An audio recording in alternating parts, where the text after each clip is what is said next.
ஆண்டவராகிய இயேசு கிறிஸ்துவின் நாமத்தினாலே உங்கள் ஒருவரையும் அன்போடு வாழ்த்துகிறேன். இந்த ஞாயிற்றுக்கிழமை காலையிலே நீங்கள் சுகமாக இருப்பீர்களாக. காலை 6 மணிக்கும் 9 மணிக்கும் உள்ளதான ஆராதனையிலே ஓடோடி வந்து பங்கு பெற உங்களை அன்போடு அழைக்கிறேன். தக்க சமயத்தில் கடந்து வாருங்கள். கர்த்தருடைய வார்த்தையினாலே நாம் பலப்படுவோம், முன்னேறி செல்வோம், ஆசீர்வாதமாயிருப்போம், ஆசீர்வதிக்கப்படுவோம்.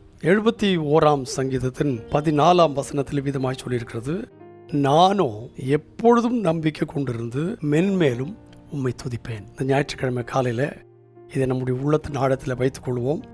நானோ மற்றவர்கள் எந்த சூழ்நிலையில் இருக்கிறார்கள் என்கிறது என்னுடைய நோக்கமல்ல. நானோ எப்பொழுதும் நம்பிக்கை கொண்டிருந்து, always I will hope continually and will yet praise you more and more. மென்மேலும் உம்மை துதிப்பேன்.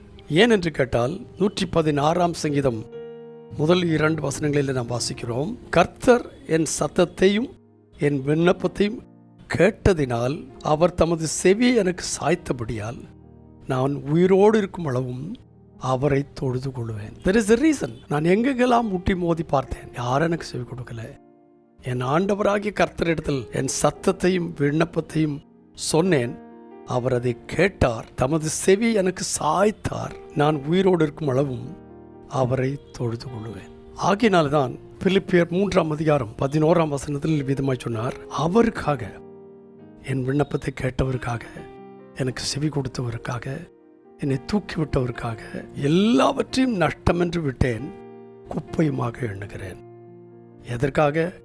அவருடைய உயிர்த்தெழுதலின் வல்லமை அறிய, அவருடைய பாடுகளின் ஐக்கியத்தை அறிய, எப்படி ஆயிலும் நான் மரித்தோரிலிருந்து உயிரோடு எழும்பதற்கான தகுதி அடையும்படியாய்.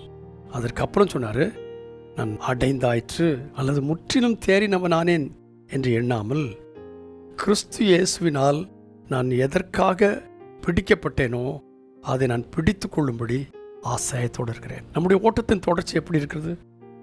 ஆசையாய் பின் தொடர்கிறோமா? வாஞ்சையோட எதற்காக கிறிஸ்து நம்மை பிடித்து கொண்டாரோ அதை பிடித்து கொள்ளும்படி நான் ஆசையாய் தொடர்கிறேன். அதோடு நிறுத்தாதபடி சொன்னார், அதை பிடித்து கொண்டேன் என்று நான் எண்ணல, ஆனால் ஒன்று செய்கிறேன், பின்னானவைகளை மறந்து முன்னானவைகளை நாடி கிறிஸ்து இயேசுவுக்குள் தேவன் அழைத்த பரம அழைப்பின் பந்தய பொருளுக்காக லக்கை நோக்கி தொடர்கிறேன். நம்முடைய ஓட்டம் பாதையில அங்கும் இங்குமாய் போகிற ஓட்டமாயிராதபடி நம்மை அழைத்தவராயிருக்கிற கிறிஸ்து இயேசுவை நோக்கி பின்னானவைகளை மறந்து முன்னானவைகளை நாடி கிறிஸ்து இயேசுக்குள் தேவன் அழைத்த பரம அழைப்பின் பந்தய பொருளுக்காக லக்கை நோக்கி தொடர்கிறேன். இந்த லக்கை நான் அடையும் போது அது நிமித்தமாய் மற்றவர்களுக்கு நான் வெளிப்படுத்துகிறது என்று கேட்டால், நானே இதை ஓடி முடிக்க முடியுமானால் இவர்களுக்கெல்லாம் ஓட முடியாதா என்கிற ஒரு சவாலையும் கொடுக்கிறோம். அந்த சவாலை இந்த வாரத்தில் ஜனங்களுக்கு நாம் ஏற்படுத்தும்படி நம்மை அழைத்தவராயிருக்கிற கிறிஸ்து இயேசுவை நோக்கி நம்முடைய ஓட்டத்தில்